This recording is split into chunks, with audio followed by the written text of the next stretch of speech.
ॐ भूर्भुवः स्वः तत्सवितुर्वरेण्यं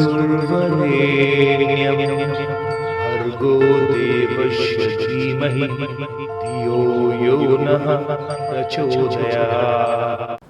जय श्री कृष्ण मेरे सनातनी बंधुओं। महाभारत के पिछले अंक में हम लोगों ने अध्ययन किया कि जब सभी पांडव वन गमन को प्रस्थान कर जाते हैं तब धृतराष्ट्र जो है वो विदुर से पूछते हैं कि किस प्रकार से सभी पांडव जो है वन गमन को प्रस्थान किए और उसकी विवेचना के बारे में पूछते हैं। तो विदुर जो है वो सभी पांडवों के द्वारा किस प्रकार वन गमन किया गया है वो बताते हैं। महाभारत के इस अंक में हम लोग आगे अध्ययन करेंगे। इस प्रकार जब वो सभी पांडव वन गमन को प्रस्थान कर जाते हैं तब विदुर जो है वो कहते हैं कि सभी ग्रामवासी स्त्री और पुरुष जो है बहुत दुखी हैं और वो बताते हैं कि जैसे त्रेता युग में रामचंद्र जी और लक्ष्मण जी जब जो है वो अयोध्या को छोड़ करके चले गए थे तो जिस प्रकार अयोध्या में दुर्व्यवस्था हो गई थी उसी प्रकार जो है युधिष्ठिर सभी पांडवों के साथ जो वन गमन चले गए हैं तो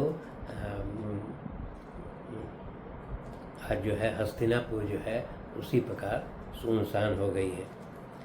तब यहाँ पर द्रोणाचार्य जो है अपनी बात कहते हैं दुशासन और दुर्योधन से। वो ये कहते हैं कि सभी पांडव जो हैं वो देवताओं के पुत्र हैं और अवध्य हैं। ब्राह्मण लोग बताते हैं कि इनका वध नहीं किया जा सकता है। और फिर वो दुर्योधन और दुशासन से कहते हैं कि परंतु फिर भी जो है चूँकि तुम लोग मेरे शरण में हो और इसलिए मैं तुम्हारा हमेशा साथ दूंगा। अर्थात द्रोणाचार्य ये बताते हैं कि पांडवों से ये सहानुभूति व्यक्त करते हैं परंतु वो अपनी असमर्थता जताते हैं और वो कहते हैं कि मैं जो है युद्ध में जो है कौरवों का ही साथ दूंगा। फिर वो अपनी व्यथा बताते हैं कि पूर्व में जो है वो राजा द्रुपद से उनका जो विवाद हुआ था उसके पश्चात जो है उन्होंने मेरे वध के लिए ही जो है यज्ञ का आयोजन किया था और उस यज्ञ से जो है वो धृष्टद्युम्न नाम का उनका जो पुत्र उत्पन्न हुआ था अग्नि से और वो धृष्टद्युम्न के द्वारा ही मेरा वध किया जाना है। तो इस प्रकार वो अपना जो है वो अपनी चिंता व्यक्त करते हैं और इस प्रकार फिर वो कहते हैं कि वो आशंका भी व्यक्त करते हैं कि आने वाले समय में तुम्हें भयंकर युद्ध का सामना करना पड़ेगा। इसके लिए तुम जो है बड़े बड़े यज्ञ करो और इससे बचने का उपाय सोचो। द्रोणाचार्य जो है सभी कौरवों को इस प्रकार का संदेश देते हैं। तो ये सब जब घटनाएं होने लगती हैं तो धृतराष्ट्र जो है बहुत चिंतित हो जाते हैं और धृतराष्ट्र चिंतित होकर फिर वो अंत में संजय को बुलाते हैं और संजय को बुलाते हैं। जब संजय वहाँ उपस्थित होते हैं तो वो देखते हैं कि धृतराष्ट्र बहुत दुखी है। तब संजय बोलते हैं कि राजन आपको तो सभी प्रकार का जो है वो राज्य प्राप्त हो गया था परंतु आपने फिर भी जो है पांडवों को देश से निकाल करके बहुत बड़ा अपराध किया है और फिर आप जो है इसके लिए दुखी क्यों हो रहे हैं। वो कहते हैं कि ये सारी जो घटना हुई है वो महाराज धृतराष्ट्र को ही संजय दोष देते हैं कि ये सारा आप ही का करतूत है और जिसके कारण ये महान वैर उपस्थित हुआ है और इसके कारण जो है पूरे कौरव वंश का नाश हो जाएगा। संजय कहते हैं कि भीष्म, द्रोण और विदुर के द्वारा बार बार मना किया जा रहा था, परंतु आपने उस निर्लज्ज पुत्र दुर्योधन के कहने पर जो है वो इस प्रकार का आदेश दिया कि पांडवों की पत्नी द्रौपदी को, जो कि रजस्वला स्थिति में थी, एक वस्त्रा थी, और उस स्थिति में आपने उसको सभा भवन में आने का आदेश दिया।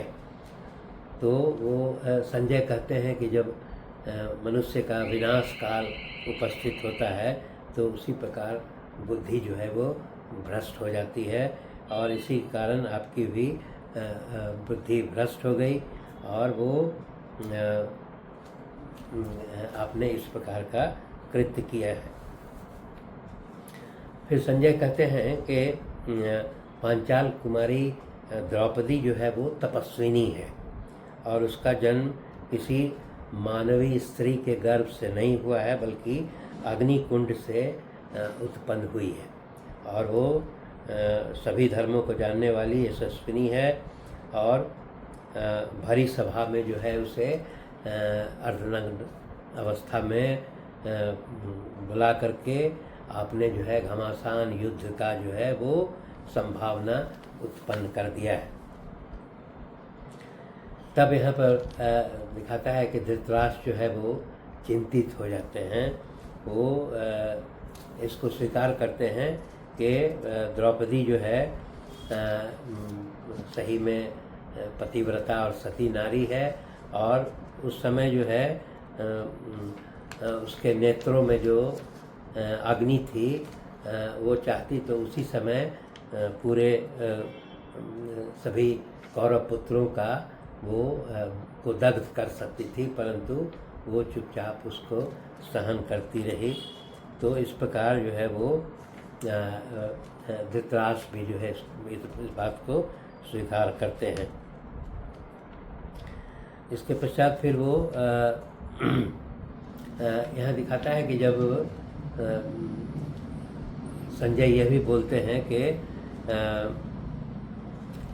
जिस समय ये सभी पांडव लोग जो है हस्तिनापुर से प्रस्थान कर रहे थे, उस समय विभिन्न प्रकार के अपशकुन हो रहे थे।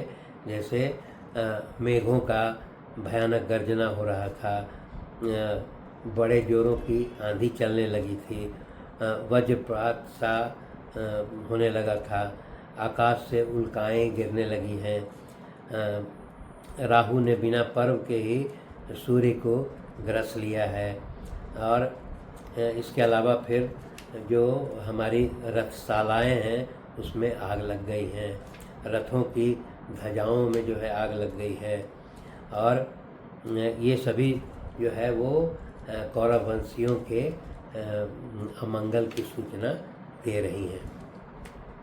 वो कहते हैं कि दुर्योधन का जो अग्निहोत्र कक्ष है उसमें जो है गीदड़ियाँ आकर के शोर मचाने लगी हैं, और उसके पश्चात गधे रेंकने लगे हैं। तो ये सब देख करके वहाँ संजय जो है वो भविष्य की आशंका के बारे में बताते हैं। तब फिर वहाँ पर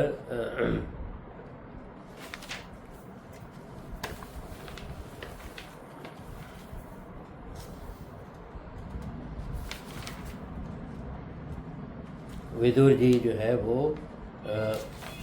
विदुर जी कहते हैं कि कुंती के ये सभी पुत्र जो है वो अमर्ष से भरे हुए हैं, अर्थात दुख से भरे हुए हैं, और आप लोगों ने जो द्रौपदी को इस प्रकार का क्लेश दिया है वे कदापि इसको सहन नहीं करेंगे, और वो फिर